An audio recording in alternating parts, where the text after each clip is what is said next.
નમસ્કાર. ધોરણ 10 science and ટેકનોલોજીના પ્રકરણ 1 રાસાયણિક પ્રક્રિયાઓ અને સમીકરણોમાં આજે આપણે પાર્ટ 6 જોઈશું. આ પહેલાં આપણે પાર્ટ 5 સુધી કરી ગયા છીએ. અહીં આપણે ગુજરાત માધ્યમિક શિક્ષણ બોર્ડ દ્વારા પ્રકાશિત હોમ લર્નિંગ મટીરિયલ એટલે કે પૂરક સાહિત્યનું આપણે સોલ્યુશન કરીએ છીએ. અહીં આ સોલ્યુશનમાં આપણે પ્રશ્ન 39માં પહોંચ્યા છીએ, જેમાં દીર્ઘ જવાબી પ્રશ્નોનું સોલ્યુશન કરતા જઈએ. જેમાં આપેલો છે પ્રશ્ન 39મો. આપણે અહીંયા જોઈએ છીએ, એક સખત કાચની કસનળીમાં ભૂરા રંગનો કોપર નાઇટ્રેટનો પાવડર. અહીં કોપર 2 નાઇટ્રેટનો પાવડર એટલે કે અહીં કોપરની સંયોજકતા 2 છે. આપણે લેવાનો છે Cu2+ લેવાનો છે ને એ આયન લેવાનો છે. એનો નાઇટ્રેટનો પાવડર, નાઇટ્રેટ એટલે કે નાઇટ્રેટ આયન લેવાનો છે NO3-1.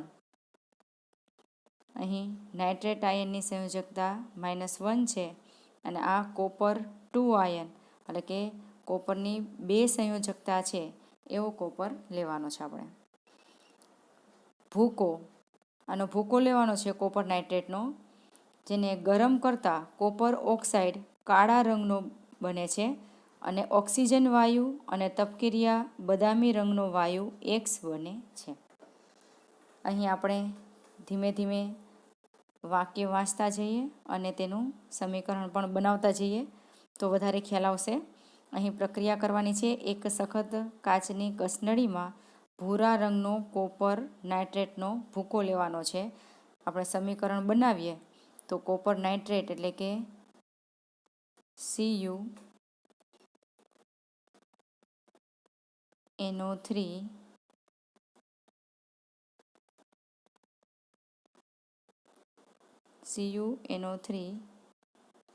Twice copper nitrate.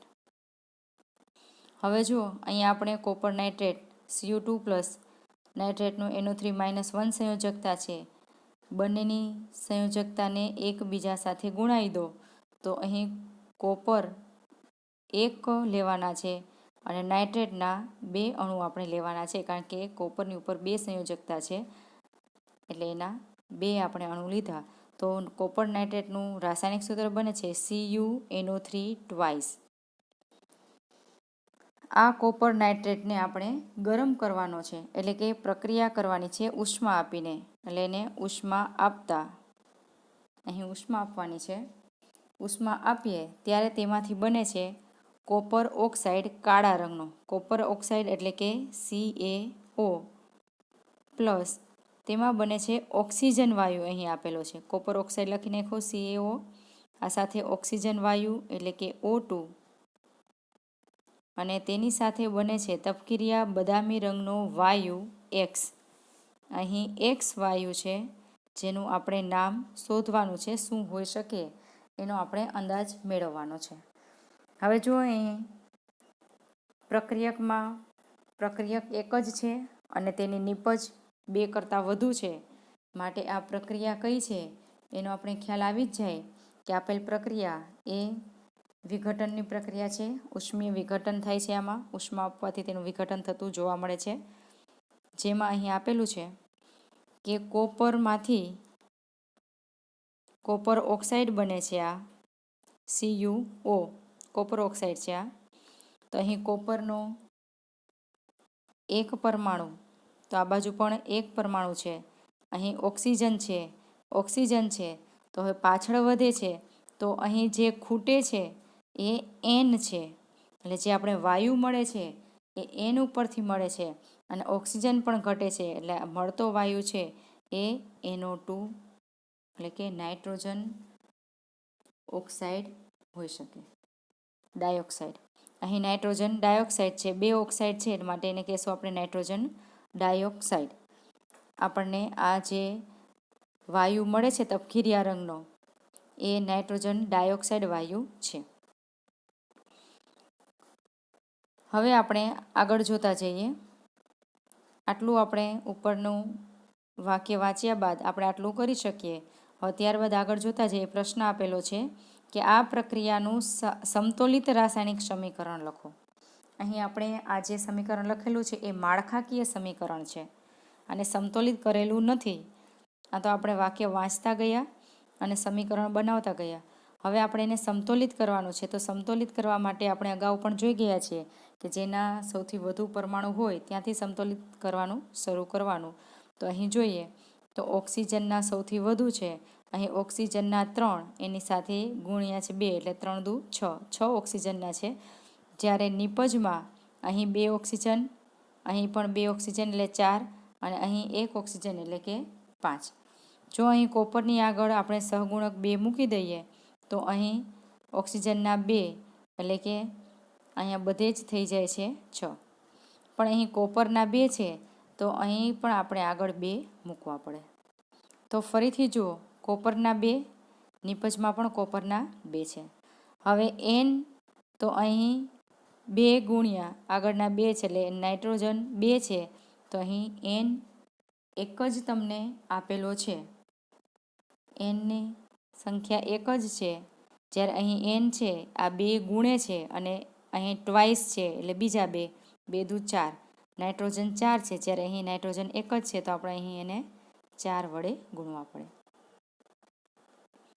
હવે આગળ જુઓ તો નાઇટ્રોજન કોપરની સંખ્યા થઈ ગઈ, Nની થઈ ગઈ. હવે ઓક્સિજન જોઈએ તો આ 3 એને ગુણ્યા 2 એટલે 6, અને એને ગુણ્યા આગળના 2 એટલે કે 12. ટોટલ ઓક્સિજન 12 છે. જ્યારે આ બાજુ છે તો ઓક્સિજન 2, બીજા 2 4, અને અહીં 4 દુ 8, 8 ને 4 12. ઓક્સિજન પણ 12 થઈ ગયા છે. એટલે આમ સમીકરણ સમતોલિત થયેલું છે.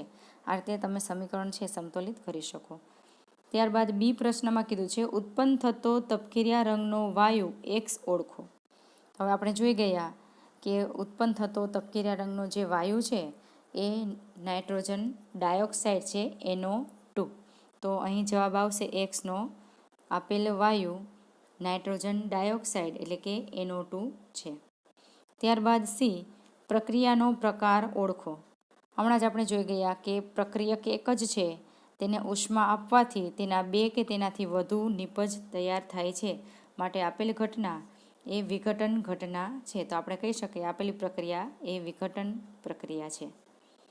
ત્યારબાદ ડી આપેલું છે કે વાયુ Xના જલીય દ્રાવણનો pH વિસ્તાર કેટલો હશે. તેનો pH વિસ્તાર માપવાનો કીધો છે, શોધવાનો કીધો છે. વાયુ એટલે કે નાઇટ્રોજન ડાયોક્સાઇડનો એનો pH કેટલી હોય એ નક્કી કરવાની છે. તો આપણે જાણીએ છીએ કે નાઇટ્રોજન ડાયોક્સાઇડ એ એસિડિક છે, છતાં પણ આપણે pH એનો લિટમસ પેપરને આધારે નક્કી કરી શકીએ છીએ કે આ જે નાઇટ્રોજન ડાયોક્સાઇડ છે એ ભૂરા લિટમસ પેપરને લાલ બનાવે છે, એટલે કે એસિડ છે, અને તેની pH છે એ 7 કરતાં ઓછી હોય છે. એસિડિક કોઈ પણ હોય તો એની pH 7 કરતાં ઓછી હોય છે. માટે નાઇટ્રોજન ડાયોક્સાઇડ એ એસિડિક ગુણ ધરાવે છે અને તેની pH છે એ 7 કરતાં ઓછી છે. આ રીતે આપણે એના પ્રશ્નના જવાબ આપી શકીએ. હવે આપણા એક્ઝામ્પલરમાં તેના જવાબ આપેલા છે. એક વખત આપણે તેનો જવાબ જોઈ લઈએ. જો અહીંયા પ્રશ્ન 39માં તમને પ્રશ્ન પૂછેલો છે કે સખત કાચની કસનળીમાં ભૂરા રંગનો કોપર 2 નાઇટ્રેટનો પાવડર એટલે કે ભૂકો ગરમ કરતા કોપર ઓક્સાઇડ ઓક્સિજન વાયુ અને તપકીરિયા રંગનો વાયુ X મળે છે. તો આપણે જોઈ ગયા કોપર નાઇટ્રેટનું રાસાયણિક સૂત્ર છે. એને ગરમ કરવાથી કોપર ઓક્સાઇડ મળે છે, ઓક્સિજન, અને આ X કીધું છે જેનો રંગ છે તપકીરિયા બદામી રંગનો વાયુ, તો NO2 વાયુ મળે છે. આ એનું રાસાયણિક સમીકરણ તૈયાર થાય છે. ત્યારબાદ બી છે, પ્રશ્ન પૂછેલો હતો જેમાં પ્રશ્ન એમાં છે રાસાયણિક સમીકરણને આપણે સમતોલિત કરવાનું છે, એ કરતાં આપણે શીખી ગયા. અહીં આપેલું છે. બીમાં પૂછેલું છે તમને પ્રશ્ન કે ઉત્પન્ન થતો તપકીરા રંગનો વાયુ Xને ઓળખો. તો આપણે કહી શકીએ કે ઉત્પન્ન થતો જે તપકીરા રંગનો વાયુ X નાઇટ્રોજન ડાયોક્સાઇડ એટલે કે NO2 છે.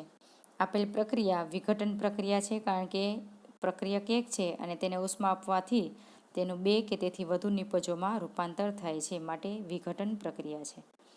જ્યારે ડીમાં પ્રક્રિયાનો આપણે કહ્યું છે કે વાયુ એક્સના જલીય દ્રાવણનો પીએચ વિસ્તાર કેટલો હશે, તો તેના જવાબમાં આપેલું છે કે નાઇટ્રોજન ડાયોક્સાઇડ પાણીમાં ઓગળી એસિડિક દ્રાવણ બનાવે છે, કારણ કે તે અધાતુનો ઓક્સાઇડ છે. આથી દ્રાવણની પીએચ 7 કરતાં ઓછી હોય છે. અહીં તે અધાતુનો ઓક્સાઇડ છે, માટે તે એસિડિક દ્રાવણ બનાવે છે અને તેની પીએચ 7 કરતાં ઓછી હોય છે. ત્યારબાદ આપણે જોઈએ દીર્ઘ પ્રશ્નોમાં પ્રશ્ન નંબર 40મો. અહીં 40મો પ્રશ્ન આપેલો છે, નીચેના વાયુઓ માટેની લાક્ષણિક કસોટીઓ આપો. આપણે અહીં લાક્ષણિક કસોટીઓ આપવાની છે.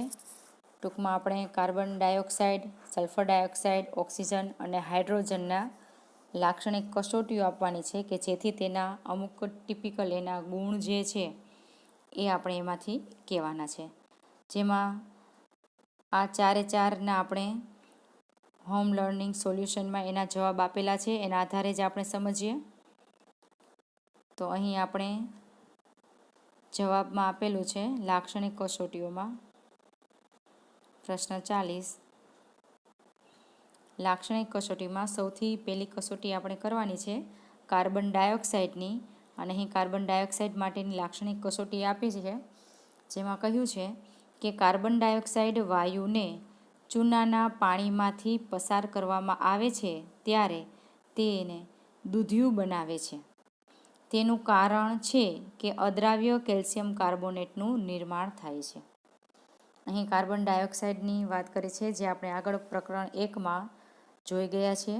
પાર્ટ 2માં ન જોયો હોય તો તમે જોઈ શકો છો. NCERT tutorial Gujarati medium search કરી તમે તેનું પ્લેલિસ્ટ ખોલો તો પ્રકરણ 1માં તેના પાર્ટ આપેલા છે. એમાં પાર્ટ 2માં આપણે આ પ્રયોગ કરી ગયા છીએ, જેમાં આપેલું છે કે કાર્બન ડાયોક્સાઇડને જો ચૂનાના પાણીમાંથી પસાર કરવામાં આવે તો તેમાંથી અદ્રાવ્ય કેલ્શિયમ કાર્બોનેટ બને છે અને પાણી છૂટું કરે છે. એનું રાસાયણિક સમીકરણ જોઈ શકીએ છીએ આપણે. ચૂનાનું પાણી એટલે કે કેલ્શિયમ હાઇડ્રોક્સાઇડ, અને તેને લાઇમ વોટર પણ કહેવામાં આવે છે. ચૂનાનું પાણી જેને આપણે લાઇમ વોટર પણ કહીએ છીએ, અને તેનું કાર્બન ડાયોક્સાઇડ સાથેની પ્રક્રિયા કરવાથી અહીં અદ્રાવ્ય કેલ્શિયમ કાર્બોનેટ બને છે, CaCO3 અદ્રાવ્ય કેલ્શિયમ કાર્બોનેટ, અને પાણી છૂટું પડે છે. ત્યારબાદ આપેલી છે સલ્ફર ડાયોક્સાઇડ સાથેની પ્રક્રિયા. આપણે બીજો લાક્ષણિકતા જોવાની છે સલ્ફર ડાયોક્સાઇડની, એટલે કે SO2ની. હવે અહીં SO2 વાયુ છે એ આપણે જાણીએ છીએ કે SO2 વાયુ એ એસિડિક ગુણ ધરાવે છે, સ્વભાવનો છે, કારણ કે એ પણ આપણે ભૂરા લિટમસને લાલ બનાવે છે, જેથી એસિડિક એનો સ્વભાવ છે. અને વળી સલ્ફર ડાયોક્સાઇડ છે એ પ્રબળ રિડક્શન કરતા તરીકે વર્તે છે. આ એનો ખાસ ગુણ છે. સલ્ફર ડાયોક્સાઇડની લાક્ષણિકતા શું છે, તો કે સલ્ફર ડાયોક્સાઇડ એ પ્રબળ રિડક્શન કરતા તરીકે વર્તે છે. અને આવું આપણે કોઈ પ્રબળ રિડક્શન કરતા તરીકેનું કોઈ એક ઉદાહરણ આપી શકીએ, જેમાં અહીં ઉદાહરણ આપેલું છે આપણે પોટેશિયમ પરમેંગેનેટ સાથેની સલ્ફર ડાયોક્સાઇડની પ્રક્રિયા. જેમાં આપણે જોઈએ આગળ કે સલ્ફર ડાયોક્સાઇડ SO2 વાયુને જ્યારે એસિડિક પોટેશિયમ પરમેંગેનેટ દ્રાવણ એટલે કે જાંબલી રંગમાંથી પસાર કરવામાં આવે છે ત્યારે તેને રંગવિહીન બનાવે છે, કારણ કે SO2 એ પ્રબળ રિડક્શન કરતા પદાર્થ છે. આ ખાસ SO2 વાયુની આ એક લાક્ષણિકતા છે. SO2 વાયુ એ પ્રબળ રિડક્શન કરતા છે. તેનો ઉપયોગ પ્રબળ રિડક્શન કરતા તરીકે કરવામાં આવે છે. જેમાં પોટેશિયમ પરમેંગેનેટનું દ્રાવણ લેવાનું છે. પોટેશિયમ પરમેંગેનેટ એનું રાસાયણિક સૂત્ર આપણે બધાને ખ્યાલ છે, KMnO4. અહીં આપેલું છે રાસાયણિક સૂત્ર KMnO4 ની પ્રક્રિયા અહીં સલ્ફર ડાયોક્સાઇડ સાથે કરવાની છે, એટલે SO2 સાથે કરવાની છે. પરંતુ અહીં એસિડિક પોટેશિયમ પરમેંગેનેટનું દ્રાવણ લીધું છે, માટે KMnO4 સાથે એસિડિક પોટેશિયમ પરમેંગેનેટ છે એટલે એમાં પાણીનું પ્રમાણ હોય જ, માટે અહીં KMnO4 પ્લસ H2O આપેલું છે. અને સલ્ફર ડાયોક્સાઇડ સાથે પ્રક્રિયા કરતાં તેમાં પોટેશિયમ સલ્ફેટ બને છે K2SO4, મેંગેનીઝ સલ્ફેટ MnSO4 બને છે અને H2SO4 બને છે. આપણે જોઈએ છીએ અહીંયા કે જે SO2 છે એ પ્રબળ અહીં રિડક્શન કરતા પોતે છે, એટલે કે તે પોતાનું ઓક્સિડેશન કરે છે અને એટલે પ્રબળ પોતે રિડક્શન કરતા છે. અહીં KMnO4નું રિડક્શન થતું જોવા મળે છે અને પોતાનું ઓક્સિડેશન કરે છે SO2 વાયુ, એટલે કે પોતે પ્રબળ રિડક્શન કરતા તરીકે વર્તે છે. અહીં KMnO4નો જાંબલી રંગ હોય છે. જ્યારે સલ્ફર ડાયોક્સાઇડ સાથેની પ્રક્રિયા કરવામાં આવે છે ત્યારે ધીમે ધીમે જાંબલી રંગ છે એ ઝાંખો પડી અને છેલ્લે રંગવિહીન બને છે. એ રંગવિહીન થવાનું કારણ મેંગેનીઝ સલ્ફેટ છે. આ મેંગેનીઝ સલ્ફેટ રંગવિહીન છે, માટે પોટેશિયમ પરમેંગેનેટ પણ રંગવિહીન બને છે. આ રીતે તમે તેનું ઉદાહરણ આપી શકો. આ ઉપરાંત તમે પોટેશિયમ પરમેંગેનેટના અથવામાં અહીં ડાયક્રોમેટનું ઉદાહરણ પણ આપી શકો છો. 2 અથવામાં છે. ડાયક્રોમેટમાં તમને ખાલી માહિતી જ આપેલી છે, તેનું અહીં સમીકરણને કંઈ આપેલું નથી, એટલે આપણે ઉદાહરણ છે એ પોટેશિયમ પરમેંગેનેટવાળું જ દેવાય. આ તમારી જાણ માટે છે. અથવામાં તમારે લખવું હોય તો લખી શકાય, પણ આમાં સમીકરણ આપેલું નથી. જેમાં આપેલું છે કે સલ્ફર ડાયોક્સાઇડ વાયુ જ્યારે એસિડિક ડાયક્રોમેટ દ્રાવણ જે નારંગી રંગનું હોય છે તેમાંથી પસાર કરવામાં આવે છે ત્યારે તે લીલા રંગનું બનાવે છે. એટલે કે જે એસિડિક ડાયક્રોમેટ છે તેનો રંગ નારંગી રંગનો છે, પણ જ્યારે તેમાંથી સલ્ફર ડાયોક્સાઇડ વાયુ પસાર કરવામાં આવે છે ત્યારે તે નારંગી રંગમાંથી તેનો લીલો રંગ છે એ બનાવે છે. અને અહીં પણ એનું કારણ છે કે સલ્ફર ડાયોક્સાઇડ એ પ્રબળ રિડક્શન કરતા તરીકે વર્તે છે. આ તેની મુખ્ય લાક્ષણિકતા છે. ત્યારબાદ Cમાં આપેલું છે, જે પ્રક્રિયા આપેલી છે એ ઓક્સિજન વાયુની છે. Cમાં છે એ C પ્રક્રિયા, જેમાં આપણે જોતા જઈએ કે પ્રક્રિયા Cમાં કીધું છે કે પ્રક્રિયા મિશ્રણ ધરાવતી કસનળીના મુખ આગળ સળગતી મીણબત્તી ધરીને પ્રક્રિયા દરમિયાન ઉત્પન્ન થતા ઓક્સિજન વાયુને ચકાસી શકાય છે.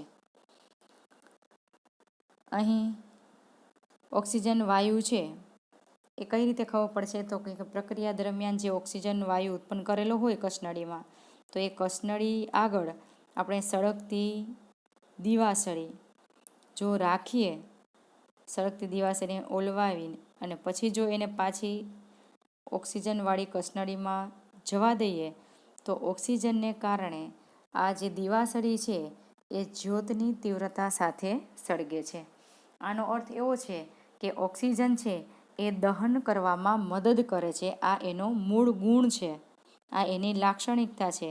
ઓક્સિજન વાયુ એ દહન કરવામાં મદદ કરે છે, એટલે કે દહન કરતા છે, દહન કરવામાં મદદ કરે છે, પોતે દહન થતો નથી. આ એની લાક્ષણિકતા છે. ત્યારબાદ હાઇડ્રોજન વાયુની વાત કરી છે, તો અહીં કહ્યું છે કે હાઇડ્રોજન વાયુ છે એ ધડાકા સાથે સળગે છે. આપણે બધા જાણીએ છીએ હાઇડ્રોજન વાયુ ઓક્સિજનની હાજરીમાં, એટલે કે હવાની હાજરીમાં ધડાકા સાથે સળગે છે. જ્યારે તેની પાસે સળગતી મીણબત્તી લાવવામાં આવે ત્યારે તે એક અવાજ ઉત્પન્ન કરે છે પપ જેવો. એ પપ અવાજ સાથે એ સળગે છે, એટલે કે ધડાકા સાથે સળગી ઉઠે છે. જે પણ આપણે NCERT ટ્યુટોરિયલ ગુજરાતી મીડિયમ પ્રકરણ 1ના આપણે પાર્ટ બનાવેલા છે જુદા જુદા, તેમાં આપણે જે પાણીનું વિદ્યુત વિભાજન છે એમાં આપણે હાઇડ્રોજન વાયુ અને ઓક્સિજન વાયુ બનાવેલો છે. તો એ ઓક્સિજન વાયુ અને હાઇડ્રોજન વાયુ બંનેની લાક્ષણિકતા છે આપણે સળગતી મીણબત્તી રાખી અને તેની જોઈ ગયા હતા. એટલે એ પણ તમે પ્રયોગ સાથે જોઈ શકો છો, પાણીનું વિદ્યુત વિભાજન, અને એમાં ઓક્સિજન અને કાર્બન અહીં હાઇડ્રોજન વાયુની બનાવટ આપણે જોઈ ગયા છીએ. તો તમને આ પ્રવૃત્તિ છે એ તેમાં જોવા મળશે. અહીં ત્યારબાદ 41મો પ્રશ્ન આપેલો છે. 41મા પ્રશ્નમાં કહ્યું છે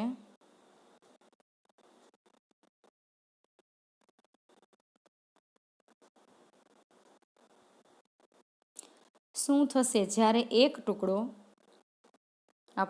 ટુકડો લેવાનો છે ઝીંક ધાતુનો કોપર સલ્ફેટના દ્રાવણમાં ઉમેરવામાં આવે. આપણે અહીં ઝીંક ધાતુના ટુકડાને કોપર સલ્ફેટના દ્રાવણમાં મૂકવામાં આવે ત્યારે શું થાય છે એ કહેવાનું છે. તો ઝીંક ધાતુ એટલે કે Zn એનો ટુકડો નાખવાનો છે કોપર સલ્ફેટ એટલે CuSO4ની અંદર. આપણે આ પ્રક્રિયા પણ જોઈ ગયા છીએ પ્રકરણ 1માં. તો અહીં આપણે જાણીએ છીએ કે Zn અને Cu એટલે ઝીંક અને કોપરમાં વધુ ક્રિયાશીલ તત્વ Zn છે, જે તેનાથી ઓછું ક્રિયાશીલ કોપરને તેમાંથી વિસ્થાપિત કરે છે અને પોતે ZnSO4નું દ્રાવણ બનાવે છે.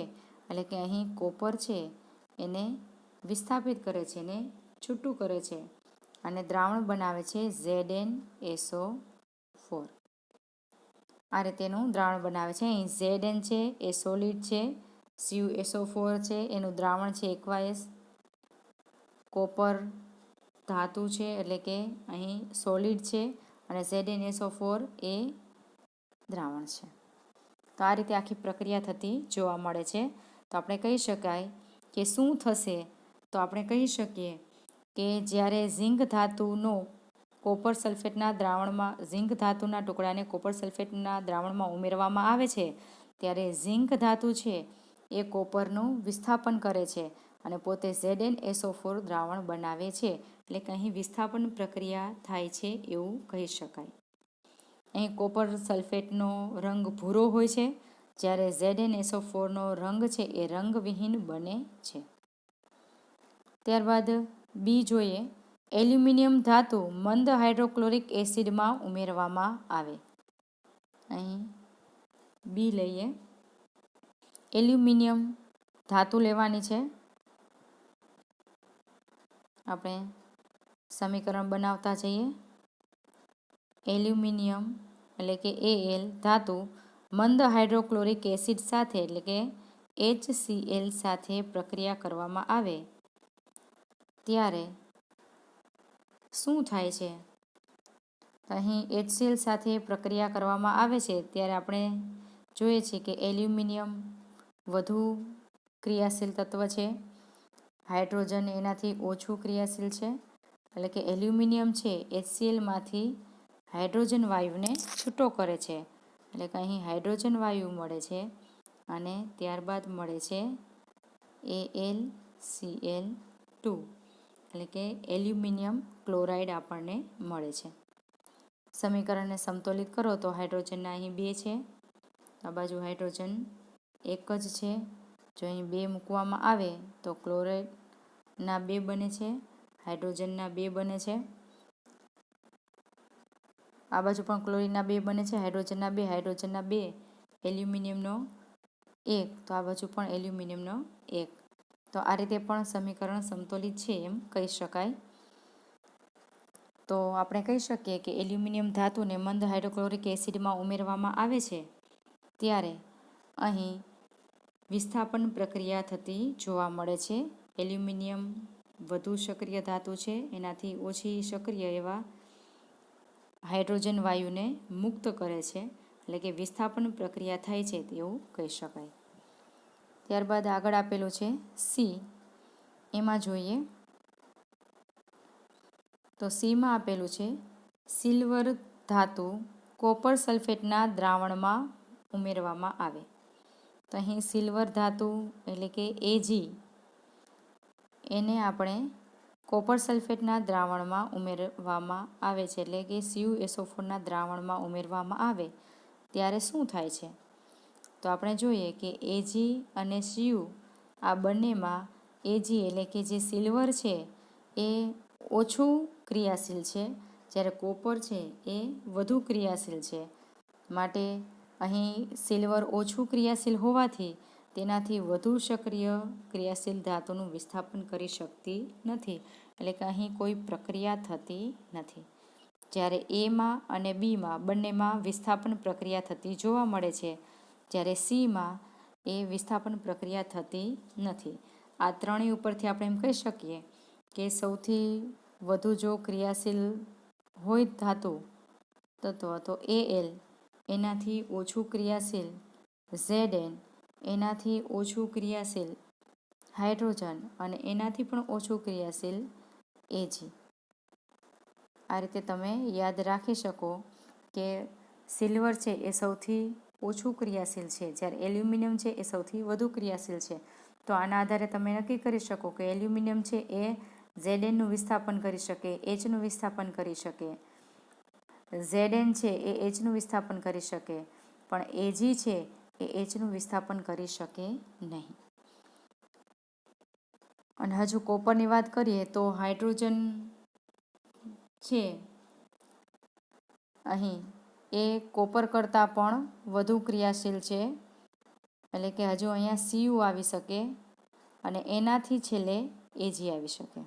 આ રીતે તેની સક્રિયતા શ્રેણી આખી તમે આગળ પાઠમાં ભણવાના છો ત્રીજા ચેપ્ટરમાં, ત્યારે તેની સક્રિયતા શ્રેણીના આધારે તમે કહી શકો કે કોણ વધુ સક્રિય છે અને કોણ ઓછું ક્રિયાશીલ છે.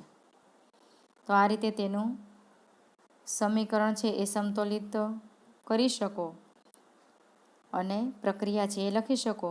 હવે આપણે એક્ઝામ્પલરમાં આપેલા આન્સર સાથે જોઈએ. પ્રશ્ન નંબર 41મો, એનો જવાબ જો અહીં આપેલું છે. પહેલી પ્રક્રિયા, ઝીંકની કોપર કરતાં વધારે સક્રિય હોવાથી કોપરનું તેના દ્રાવણમાંથી વિસ્થાપન કરે છે અને ઝીંક સલ્ફેટનું દ્રાવણ પ્રાપ્ત થાય છે. જેનું અહીં સમીકરણ આપેલું છે. Znની CuSO4 સાથે પ્રક્રિયા કરાવતા ZnSO4 બને છે અને કોપરનું વિસ્થાપન થાય છે. અહીં કોપર સલ્ફેટનો ભૂરો રંગ હોય છે, જ્યારે ZnSO4 રંગવિહીન હોય છે. આપેલ પ્રક્રિયા એ વિસ્થાપન પ્રક્રિયા છે.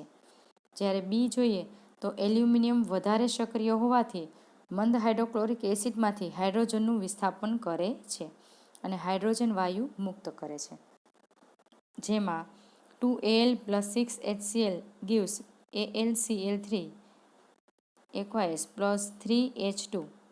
અહીં એલ્યુમિનિયમ ક્લોરાઇડ AlCl3 મળે છે આપણને, અને તેનું સમીકરણ છે એ સમતોલિત આપણે આગળ કરી ગયા છીએ, જેમાં AlCl2 આપણે લીધેલું છે, પણ ત્યાં AlCl3 એટલે કે એલ્યુમિનિયમ ક્લોરાઇડ આપણે લેવાનું છે, કારણ કે એલ્યુમિનિયમની સંયોજકતા +3 છે અને ક્લોરાઇડ આયનની -1 છે. બંનેને એકબીજા સાથે ગુણાવો તો એલ્યુમિનિયમ ક્લોરાઇડ એટલે કે એલ્યુમિનિયમનો 1 લેવાનો છે અને ક્લોરાઇડના 3 લેવાના છે. તો અહીં AlCl3 એટલે કે એલ્યુમિનિયમ ક્લોરાઇડ બને છે અને હાઇડ્રોજન વાયુ અહીં મુક્ત થાય છે, એટલે કે વિસ્થાપન કરે છે. ત્યારબાદ ત્રીજી જે પ્રક્રિયા છે સી, એ ચાંદીનું અહીં વિસ્થાપન થતું નથી, કારણ કે ચાંદી ધાતુ કોપર કરતાં ઓછી સક્રિય હોવાના કારણે કોપરને તેના ક્ષાર દ્રાવણમાંથી વિસ્થાપન કરી શકતી નથી. આથી કોઈ પ્રક્રિયા થતી નથી, એટલે કે Ag સોલિડ + CuSO4 અમે લખવાનું કે પ્રક્રિયા થતી નથી. ત્યારબાદ આપણે જોઈએ પ્રશ્ન નંબર 42. 42મો પ્રશ્ન, જેમાં આપેલું છે કે દાણાદાર ઝીંકની પ્રક્રિયા H2SO4 સાથે, HCl સાથે, HNO3 સાથે, NaCl સાથે અને NaOHના મંદ દ્રાવણ સાથે થાય ત્યારે શું થશે?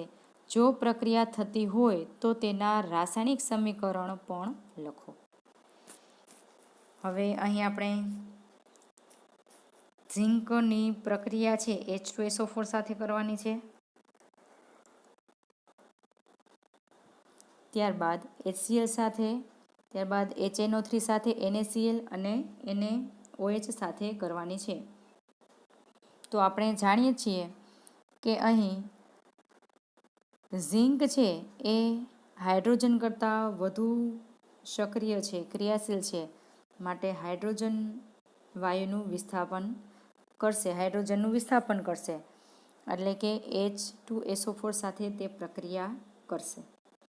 ત્યારબાદ HCl સાથે પણ પ્રક્રિયા કરશે, ત્યારબાદ HNO3 એટલે કે નાઇટ્રિક એસિડ છે, એ નાઇટ્રિક એસિડ અહીં ખાસ તમે જુઓ કે મંદ નાઇટ્રિક એસિડ સાથે પ્રક્રિયા બીજા એસિડની સરખામણીના થોડી જુદી છે, કારણ કે આ જે નાઇટ્રિક એસિડ છે એ પ્રબળ ઓક્સિડેશન કરતા પદાર્થ છે અને તે ઉત્પન્ન થયેલા હાઇડ્રોજન વાયુનું તે પાણીમાં એટલે કે H2Oમાં ઓક્સિડેશન કરે છે, માટે અહીં તે પ્રક્રિયા કરી શકશે નહીં. આપણે એમ પણ કહી શકાય કે તે પ્રક્રિયા કરી શકે નહીં, કારણ કે જે અહીંથી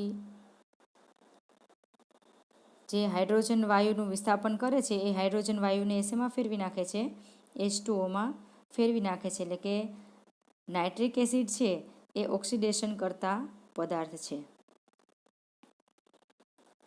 જો અહીં નાઇટ્રિક એસિડ ખૂબ જ મંદ લેવામાં આવે તો જ તે પ્રક્રિયા કરી શકે છે. જો નાઇટ્રિક એસિડ થોડુંક વધારે સાંદ્ર લેવામાં આવે તો અહીં તે પ્રક્રિયા તેની થતી નથી, પણ ખૂબ જ મંદ નાઇટ્રિક એસિડ હોય તો જ તેની પ્રક્રિયા થતી જોવા મળે છે. ત્યારબાદ NaCl સાથે પ્રક્રિયા કરવામાં આવે તો અહીં સોડિયમ છે એ વધુ સક્રિય છે ઝિંક કરતાં, માટે અહીં ઝિંક છે એ સોડિયમનું વિસ્થાપન કરી શકશે નહીં, માટે પ્રક્રિયા થશે નહીં, NaCl સાથે નહીં થાય. ત્યારબાદ NaOH સાથે પ્રક્રિયા અહીં કરે છે, જેમાં અહીં બેઝ સાથે પ્રક્રિયા કરે છે.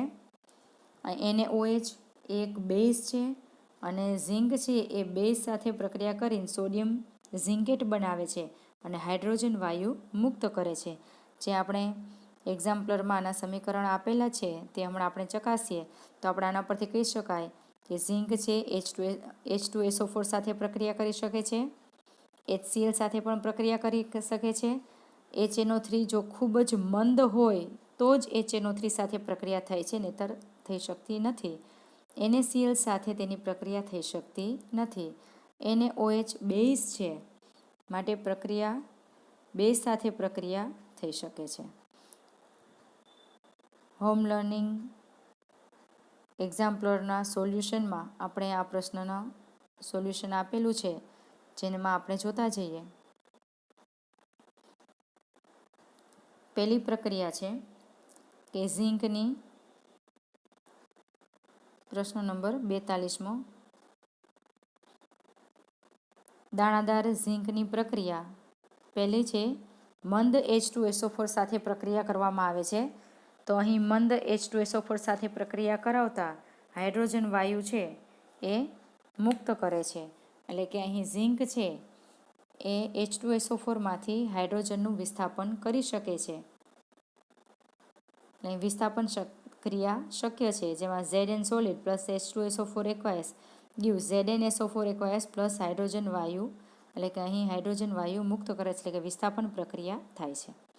ત્યારબાદ બીજી પ્રક્રિયા કઈ આપી છે મંદ HCl સાથેની પ્રક્રિયા.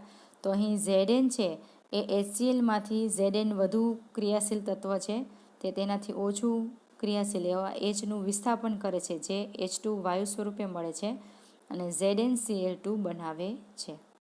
અહીં પણ વિસ્થાપન પ્રક્રિયા થઈ શકે છે. ત્યારબાદ Cમાં આપેલું છે HNO3 સાથેની પ્રક્રિયા. તો HNO3 સાથેની પ્રક્રિયામાં જોઈએ કે મંદ HNO3 સાથેની પ્રક્રિયા બીજા એસિડની સરખામણીમાં અલગ છે, કારણ કે નાઇટ્રિક એસિડ એ ઓક્સિડેશન કરતા પદાર્થ છે. ખાસ યાદ રાખવાનું છે, નાઇટ્રિક એસિડ એ ઓક્સિડેશન કરતા પદાર્થ છે અને તે ઉત્પન્ન થયેલા હાઇડ્રોજન વાયુનું H2Oમાં ઓક્સિડેશન કરે છે. એટલે જો મંદ HNO3 હોય તો જ પ્રક્રિયા થાય, સાંદ્ર HNO3 હોય તો પ્રક્રિયા થઈ શકતી નથી. અહીં હાઇડ્રોજન સાથે તે પાણી છે એ બનાવે છે. તેની અહીં પ્રક્રિયા આપેલી છે HNO3ની. Zn 4Zn plus 10HNO3 aqueous gives 4ZnNO3 twice plus 5H2O plus N2O gas. ત્યારબાદ આપણે આગળ જોઈએ ડીમાં કે NaCl દ્રાવણ સાથે. તો NaClના દ્રાવણ સાથે ઝિંકની પ્રક્રિયા કરતાં આપણે જોઈએ છીએ કે ઝિંક છે એના કરતાં સોડિયમ છે એ વધુ સક્રિય છે, Zn એનાથી ઓછું સક્રિય છે, માટે Zn અહીં સોડિયમને વિસ્થાપન કરી શકશે નહીં, માટે પ્રક્રિયા થતી નથી. જ્યારે ઈમાં આપેલું છે NaOH બેઝ છે, અહીં સોડિયમ હાઇડ્રોક્સાઇડ, એ દ્રાવણ સાથે પ્રક્રિયા કરવાની છે આપણે. તો Zn સોલિડ +2 NaOH સાથે પ્રક્રિયા કરતાં અહીં સોડિયમ ઝિંકેટ બનાવે છે Na2ZnO2, જેને સોડિયમ ઝિંકેટ કહેવામાં આવે છે, અને હાઇડ્રોજન વાયુ મુક્ત કરે છે. એટલે કે આ જે બેઝ છે એની સાથે પણ ઝિંકના દાણા છે એ પ્રક્રિયા કરી શકે છે.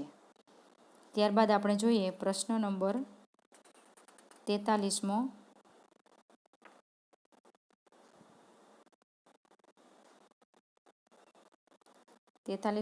પ્રશ્ન આપેલો છે તમને, જેમાં કહ્યું છે કે બેરિયમ ક્લોરાઇડ દ્રાવણનું ટીપું સોડિયમ સલ્ફાઇટના જલીય દ્રાવણમાં ઉમેરતા સફેદ અવક્ષેપ મળે છે. અહીં આપણે લેવાનું છે બેરિયમ ક્લોરાઇડનું ટીપું. બેરિયમ ક્લોરાઇડ આપણે બધા જ જાણીએ છીએ, બેરિયમ ક્લોરાઇડ એટલે કે BaCl2. બેરિયમ જેની સંયોજકતા Ba2+ છે, ક્લોરાઇડ -1 છે. એકબીજાની સંયોજકતા સાથે ગુણાવી નાખો તો અહીં Baના 1 પરમાણુ અને ક્લોરીનના 2 એટલે કે BaCl2 બને છે.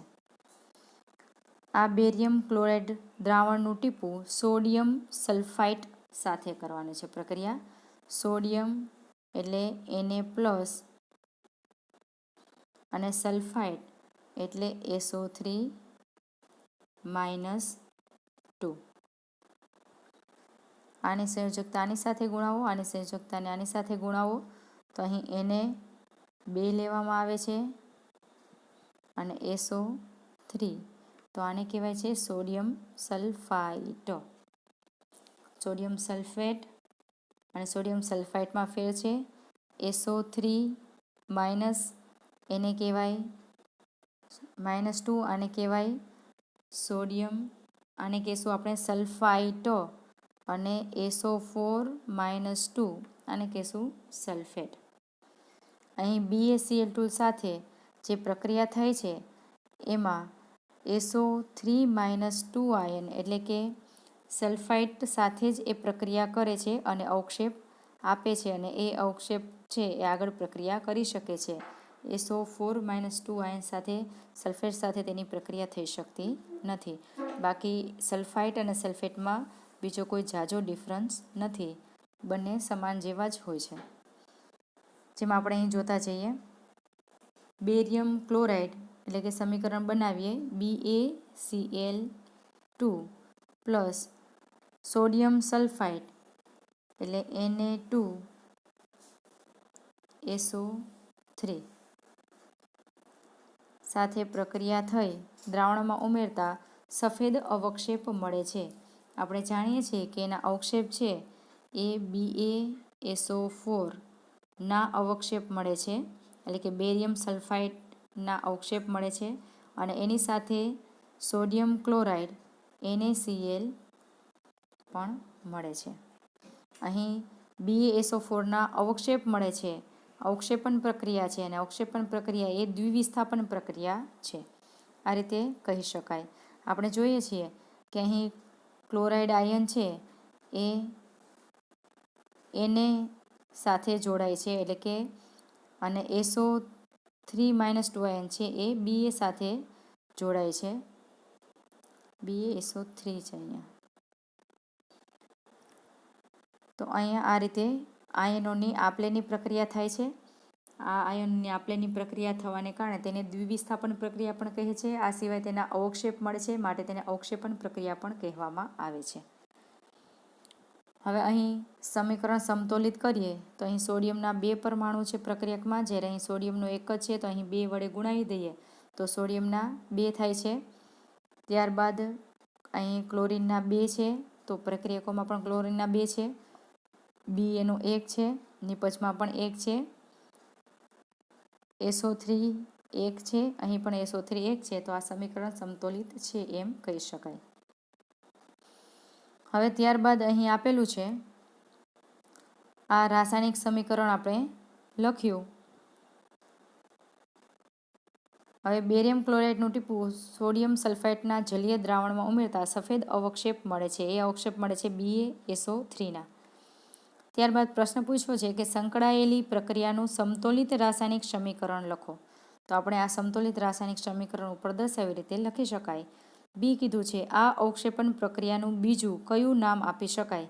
તો આપણે જાણીએ છીએ કે અવક્ષેપણ પ્રક્રિયા એ દ્વિવિસ્થાપન પ્રક્રિયા છે, કારણ કે અહીં આયનોની આપલે થાય છે. ક્લોરાઇડ આયન છે એ એને સાથે જોડાય છે, Na2 સાથે, અને સલ્ફાઇડ આયન છે એ Ba સાથે જોડાય છે અને બેરિયમ સલ્ફાઇડ બનાવે છે.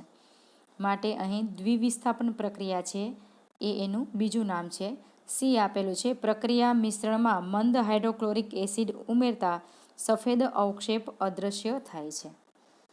હવે અહીં પાછી પ્રક્રિયા આપેલી છે કે BaSO3, અહીં જે BaSO3 એટલે કે બેરિયમ સલ્ફાઇડના જે અવક્ષેપ મળે છે BaSO3, એના જે અવક્ષેપ મળે છે તેની હવે HCl સાથે પ્રક્રિયા કરવામાં આવે તો તેના અવક્ષેપ છે એ અદૃશ્ય થાય છે, એટલે કે BaCl2 બને છે.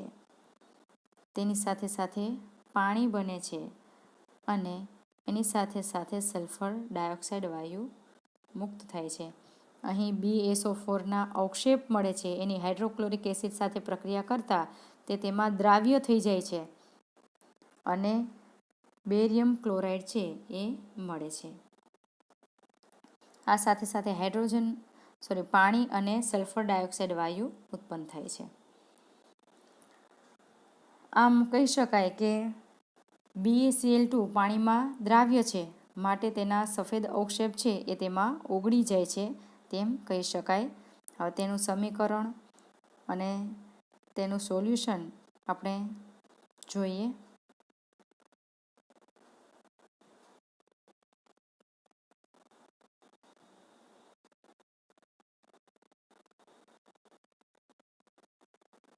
અહીં તેનું સોલ્યુશન,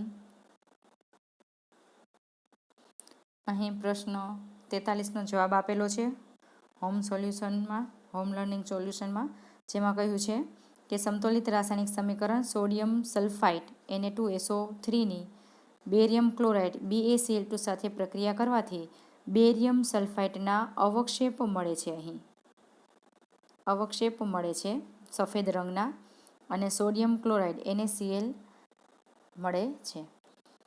બીમાં કહ્યું છે બીજા પ્રશ્નના જવાબમાં કે આ જે પ્રક્રિયા છે એ દ્વિવિસ્થાપન પ્રક્રિયા તરીકે ઓળખવામાં આવે છે.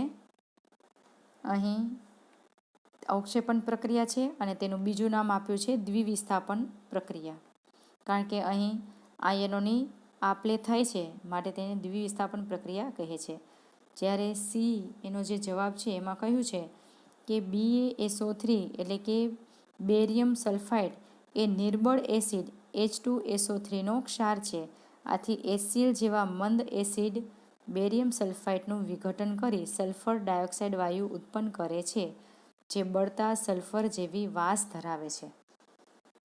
અહીં એનું સમીકરણ આપેલું છે BaSO3 એટલે કે બેરિયમ સલ્ફાઇડના સફેદ અવક્ષેપ છે તેની HCl સાથે પ્રક્રિયા કરવામાં આવે છે ત્યારે તેના અવક્ષેપ છે એ તેમાં ઓગળી જાય છે અને પાણીમાં દ્રાવ્ય થાય છે, જેમાંથી BaCl2 મળે છે, સલ્ફર ડાયોક્સાઇડ વાયુ મળે છે અને પાણી મળે છે. સલ્ફર ડાયોક્સાઇડ છે એ અહીં એકદમ તીવ્ર વાસ ધરાવતો વાયુ છે, જે સલ્ફર બળતો હોય તેવી વાસ ધરાવે છે, એટલે કે સલ્ફર ડાયોક્સાઇડ છે એ તીવ્ર વાસ ધરાવતો વાયુ અહીં મળે છે.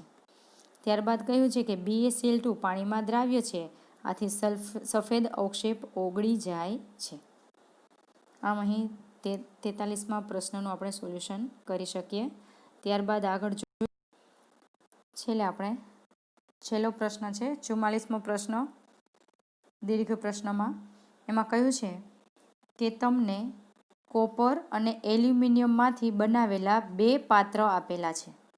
તમને મંદ HCl, મંદ HNO3, ZnCl2ના દ્રાવણો અને પાણી આપેલા છે.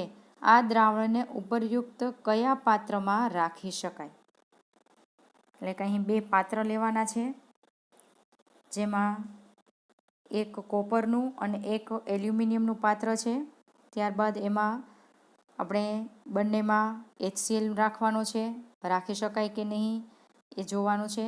મંદ HNO3 રાખવાનો છે, એ રાખી શકાય કે નહીં એ જોવાનું છે. ZnCl2 રાખવાનો છે. ત્યારબાદ એમાં પ્રક્રિયા થતી હોય તો તેમાં રાખી શકાય નહીં.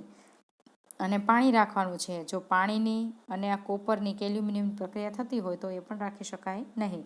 એટલે આમાંથી કયા રાખી શકાય ને કયા ન રાખી શકાય એ આપણે ડિવાઈડ કરવાના છે. માનો કે અહીં સૌ પ્રથમ આ એક પાત્ર છે એ કોપરનું છે અને અહીં બીજું પાત્ર છે એ એલ્યુમિનિયમનું છે. તો આ 2 પાત્ર લીધા છે, એમાં સૌ પ્રથમ આપણે HClની પ્રક્રિયા જોઈએ. HClની તો કોપરની અંદર જો HCl કોપરના વાસણમાં અથવા તેના પાત્રમાં HCl ઉમેરવામાં આવે તો શું થાય છે? તો આપણે જાણીએ છીએ કે અહીં જે કોપર છે એ ઓછું ક્રિયાશીલ છે અને હાઇડ્રોજન છે એ વધુ ક્રિયાશીલ છે. સક્રિયતા શ્રેણી આપણે ખ્યાલ છે જ. એમાં કોપર છે ઓછું ક્રિયાશીલ છે, હાઇડ્રોજન વધુ ક્રિયાશીલ છે. માટે કોપર છે એ હાઇડ્રોજનનું વિસ્થાપન કરી શકશે નહીં. માટે અહીં પ્રક્રિયા થતી નથી. માટે કોપરના જે પાત્ર છે એની અંદર HCl, મંદ HCl રાખી શકાય છે. એટલે કે અહીં એ મૂકી શકાય, એમાં કોઈ પ્રક્રિયા થતી નથી. ત્યારબાદ એલ્યુમિનિયમની વાત કરીએ કે એલ્યુમિનિયમનું જે પાત્ર છે એની અંદર આપણે મંદ HCl ઉમેરીએ તો શું થાય? તો આપણે જોઈએ છીએ કે અહીં હાઇડ્રોજન અને એલ્યુમિનિયમમાં એલ્યુમિનિયમ વધુ ક્રિયાશીલ છે, જ્યારે હાઇડ્રોજન એનાથી ઓછું ક્રિયાશીલ છે. માટે એલ્યુમિનિયમ છે એ અહીં હાઇડ્રોજનનું વિસ્થાપન કરશે, જેથી કરીને અહીં પ્રક્રિયા થાય છે. આ પ્રક્રિયા થાય છે, અહીં વિસ્થાપન પ્રક્રિયા થતી જોવા મળે છે, જેથી આપણે કહી શકાય કે આ પાત્રની અંદર આપણે મંદ HCl રાખી શકાય નહીં. એટલે કે એલ્યુમિનિયમના પાત્રમાં મંદ HCl રખાય નહીં, કારણ કે તેમાં રાસાયણિક પ્રક્રિયા થાય છે. અહીં તેનું સમીકરણ પણ આપણે લખી શકીએ કે એલ્યુમિનિયમ એટલે કે એલ્યુમિનિયમની પ્રક્રિયા કરવાની છે HCl સાથે અને પ્રક્રિયા થઈ અહીં હાઇડ્રોજન વાયુ મુક્ત કરે છે અને તેની સાથે સાથે AlCl3 એલ્યુમિનિયમ ક્લોરાઇડ બનાવે છે. જેમાં સમીકરણ સંતુલિત કરીએ તો અહીં આપણે 3H2 મૂકી દઈએ, અહીં 2AlCl3 મૂકી દઈએ, HClના 6 જોશે અને એલ્યુમિનિયમના 2 જોશે. સમીકરણ સંતુલિત થયેલું છે. તો આ રીતે વિસ્થાપન પ્રક્રિયા અહીં થતા જોવા મળે છે, માટે અહીં પાત્રમાં રાખી શકાતું નથી. ત્યારબાદ આપણે બીજું જોઈએ કે અહીં કોપરનું પાત્ર છે, આ એલ્યુમિનિયમનું પાત્ર છે. હવે કોપરના અને એલ્યુમિનિયમના પાત્રમાં આપણે લેવાનો છે, અહીં પ્રક્રિયા કરવાની છે અને લેવાનું છે આપણે મંદ HNO3. અહીં મંદ HNO3 લઈ અને આપણે જોવાનું છે તો આ કોપરનું પાત્ર છે, આ એલ્યુમિનિયમનું પાત્ર છે. આની અંદર મંદ HNO3 લેવાનો છે. તો એમાં જોઈએ કે મંદ નાઇટ્રિક એસિડ છે એ આપણે આગળ પણ જોઈ ગયા હમણાં જ કે પ્રબળ ઓક્સિડેશન કરતા તરીકે વર્તે છે અને કોપરના પાત્ર સાથે એ રાસાયણિક પ્રક્રિયા કરે છે. અહીં તે પ્રબળ ઓક્સિડેશન કરતા તરીકે વર્તે છે, જેથી કરીને કોપર સાથે પ્રક્રિયા કરે છે અને માટે અહીં પ્રક્રિયા કરતું હોવાથી તે પાત્ર જે છે કોપરનું, તેમાં આપણે મંદ HNO3 એટલે કે નાઇટ્રિક એસિડ રાખી શકતા નથી. હવે એલ્યુમિનિયમમાં જોઈએ તો કે એલ્યુમિનિયમના પાત્રમાં આપણે મંદ HNO3 રાખી શકીએ? તો કે અહીં જ્યારે એલ્યુમિનના પાત્રમાં HNO3 ઉમેરવામાં આવે ત્યારે અહીં એલ્યુમિનિયમ છે એ મંદ HNO3 વડે ઓક્સિડેશન પામે છે અને ઓક્સિડેશન પામી Al2O3 નું પ્રોટેક્ટિવ આખું લેયર બનાવી દે છે, માટે તેને રાખી શકાય છે.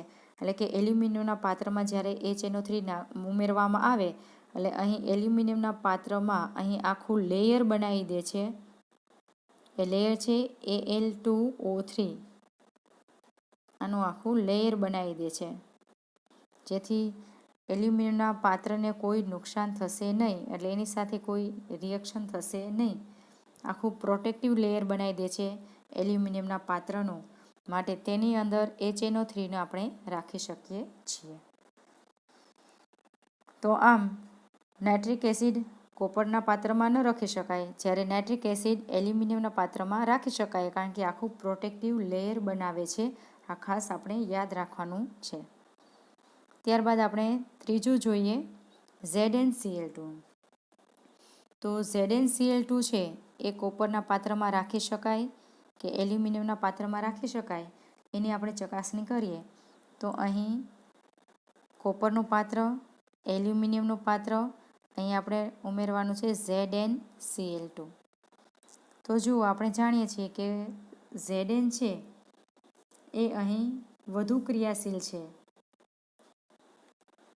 Zn વધુ ક્રિયાશીલ છે, જ્યારે કોપર છે એ ઓછું ક્રિયાશીલ છે. અહીં Zn વધુ ક્રિયાશીલ છે અને કોપર છે એ તેનાથી ઓછું ક્રિયાશીલ છે, માટે અહીં વિસ્થાપન પ્રક્રિયા છે એ કરી શકશે નહીં. એટલે કે વિસ્થાપન પ્રક્રિયા નહીં થાય. કોપર છે એ અહીં વિસ્થાપન પ્રક્રિયા છે એ અહીં આપેલું છે તમને. વિસ્થાપન પ્રક્રિયા થાય નહીં, કારણ કે Zn વધુ ક્રિયાશીલ છે અને કોપર એના કરતાં ઓછી ક્રિયાશીલ છે, માટે અહીં વિસ્થાપન પ્રક્રિયા નહીં થાય. માટે આ પાત્રની અંદર, કોપરના પાત્રની અંદર ZnCl2 આપણે રાખી શકીએ છીએ. ત્યારબાદ એલ્યુમિનિયમમાં આપણે જોઈએ કે એલ્યુમિનિયમ પાત્ર છે એમાં ZnCl2 રાખી શકાય કે નહીં. તો અહીં ZnCl2. તો હવે આપણે જોઈએ કે એલ્યુમિનિયમ વધુ સક્રિય છે અને Zn એનાથી ઓછું સક્રિય છે. એટલે એલ્યુમિનિયમ છે એ અહીં Znનું વિસ્થાપન કરશે, જેથી અહીં વિસ્થાપન પ્રક્રિયા થાય છે અને આ વિસ્થાપન પ્રક્રિયા થવાના કારણે અહીં પાત્રની અંદર ZnCl2 આપણે રાખી શકશું નહીં. ટૂંકમાં જ્યાં રાસાયણિક પ્રક્રિયા થાય, એટલે કે વિસ્થાપન પ્રક્રિયા થાય, ત્યાં એ પાત્રમાં રાખી શકાય નહીં. જો કોઈ પ્રક્રિયા ન થતી હોય અંદર તો રાખી શકાય. એટલે કે એલ્યુમિનિયમ છે ZnCl2 સાથે પ્રક્રિયા કરે છે વિસ્થાપન પ્રક્રિયા, માટે તે પાત્રમાં રાખી શકાય નહીં. જ્યારે કોપર એ ઓછી ક્રિયાશીલ છે, જે ઝિંકનું વિસ્થાપન કરી શકતી નથી, માટે તેને રાખી શકાય. ત્યારબાદ આપેલું છે પાણી. કોપરનું પાત્ર છે, એલ્યુમિનિયમનું પાત્ર છે. અહીં કોપર, એલ્યુમિનિયમ, કોપરની અંદર H2O પાણી રાખવામાં આવે છે. તો આપણે જાણીએ છીએ કે કોપરના વાસણમાં આપણે પાણી ભરીએ છીએ, કારણ કે કોપરની અને પાણીની વચ્ચે કોઈ પ્રક્રિયા થતી નથી, માટે કોપરના પાત્રમાં આપણે પાણી રાખી શકીએ છીએ. તો અહીં પાણી રાખી શકીએ છીએ અને આપણે પાણી રાખીએ પણ છીએ કોપરના પાત્રમાં. જ્યારે એલ્યુમિનિયમના પાત્રમાં પાણીને રાખી શકાય કે નહીં. તો એલ્યુમિનિયમના પાત્રમાં પણ આપણે પાણીને રાખી શકીએ છીએ. ઠંડુ પાણી હોય તો પણ એલ્યુમિનિયમના પાત્રમાં રહે છે, ગરમ પાણી હોય તો પણ એલ્યુમિનિયમના પાત્રમાં રહે છે. ઠંડા અને ગરમ પાણી સાથે એલ્યુમિનિયમ કોઈ પ્રક્રિયા કરતું નથી, પરંતુ અહીં જે પાણી છે એ પાણીની વરાળ છે એની અને એલ્યુમિનિયમની પ્રક્રિયા થાય છે, અને જેથી એલ્યુમિનિયમ ઓક્સાઇડ બનાવે છે અને હાઇડ્રોજન વાયુ અહીં મુક્ત કરે છે, કે જે પ્રક્રિયા કરે છે. તો અહીં ઠંડુ ને ગરમ પાણી રાખી શકાય, પરંતુ પાણીની વરાળ અને એલ્યુમિનિયમ છે એ બંને પ્રક્રિયા કરી એલ્યુમિનિયમ ઓક્સાઇડ અને હાઇડ્રોજન વાયુ મુક્ત કરે છે. હવે તેનું અહીં આપણે સોલ્યુશનમાં જોઈ ગયા કે કોની સાથે રખાય ને કોની સાથે ન રખાય. તો કોપરનું છે, કોપરની અંદર શું રખાય ને શું ન રખાય તો આપણે જોઈ ગયા કે કોપરની અંદર HNO3 છે એ રાખી શકાય નહીં. આ ઉપરાંત એલ્યુમિનિયમના પાત્રમાં આપણે HCl ન રાખી શકીએ અને આ ઉપરાંત આપણે કોપરના એલ્યુમિનિયમના પાત્રમાં આપણે ZnCl2 બે વસ્તુ રાખી શકતા નથી. તેનું આપણે એક્ઝામ્પલરમાં તેનું સોલ્યુશન જોઈ લઈએ. પ્રશ્ન 44નો જવાબ અહીં આપેલો છે, જેમાં આપેલું છે કે જ્યારે દ્રાવણોને તાંબાના પાત્રમાં રાખવામાં આવે તેમાં અહીં મંદ HCl સાથે, તો કોપર મંદ HCl સાથે પ્રક્રિયા કરતું નથી માટે રાખી શકાય છે. HNO3 તો નાઇટ્રિક એસિડ પ્રબળ ઓક્સિડેશન કરતા તરીકે વર્તે છે અને કોપરના પાત્ર સાથે પ્રક્રિયા કરે છે, આથી તેને રાખી શકાય નહીં. ત્યારબાદ ZnCl2 ઝિંક એ કોપર કરતાં વધારે સક્રિય છે, આથી કોઈ વિસ્થાપન પ્રક્રિયા થતી નથી માટે તેને રાખી શકાય. અને પાણી તો કોપર પાણી સાથે પ્રક્રિયા કરતું નથી માટે તેને રાખી શકાય. તો આમ કોપરના એટલે કે તાંબાના પાત્રમાં આપણે મંદ નાઇટ્રિક એસિડને રાખી શકતા નથી, બાકી બધાને રાખી શકીએ છીએ. ત્યારબાદ અહીં એલ્યુમિનિયમના પાત્ર માટે આપેલા છે કે જ્યારે દ્રાવણને એલ્યુમિનિયમના પાત્રમાં રાખવામાં આવે છે ત્યારે મંદ HCl સાથે, તો કે એલ્યુમિનિયમ મંદ HCl સાથે પ્રક્રિયા કરી તેનો ક્ષાર બનાવે છે અને હાઇડ્રોજન વાયુ ઉત્પન્ન કરે છે, આથી તેને રાખી શકાય નહીં. તેની અહીં પ્રક્રિયા આપેલી છે. 2Al + 6HCl gives 2AlCl3 + 3H2. તો અહીં મંદ HCl છે એ એલ્યુમિનિયમના પાત્રમાં રાખી શકાય નહીં. ત્યારબાદ મંદ HNO3 એલ્યુમિનિયમ મંદ HNO3 વડે ઓક્સિડેશન પામી Al2O3 સ્તર બનાવે છે અને તેને રાખી શકાય છે, આખું લેયર બનાવે છે. આગળ પણ જોઈ ગયા કે એલ્યુમિનિયમના પાત્રમાં જ્યારે HNO3 નાખવામાં આવે ત્યારે એલ્યુમિનિયમની ફરતે આખું લેયર બનાવી દે છે, જેથી એલ્યુમિનિયમ પાત્રને કોઈ નુકસાન થતું નથી અને તેની સાથે કોઈ પ્રક્રિયા થઈ શકતી નથી, માટે તેમાં રાખી શકાય. ત્યારબાદ ZnCl2 તો એલ્યુમિનિયમ ઝિંક કરતાં વધારે સક્રિય હોવાથી ઝિંક આયનનું તેના દ્રાવણમાંથી વિસ્થાપન કરે છે, આથી આ દ્રાવણ રાખી શકાય નહીં, માટે અહીં રાખી શકાય નહીં. જેમાં સમીકરણ આપેલું છે 2Al + 3ZnCl2 gives 2AlCl3 + 3Zn. છેલ્લે આપેલું છે કે પાણી સાથે, તો એલ્યુમિનિયમ ઠંડા કે ગરમ પાણી સાથે પ્રક્રિયા કરતું નથી. આપણે એલ્યુમિનિયમના પાત્રમાં ઠંડુ અને ગરમ પાણી રાખીએ જ છે, તેની સાથે કોઈ પ્રક્રિયા થતી નથી, આથી પાણીને રાખી શકાય.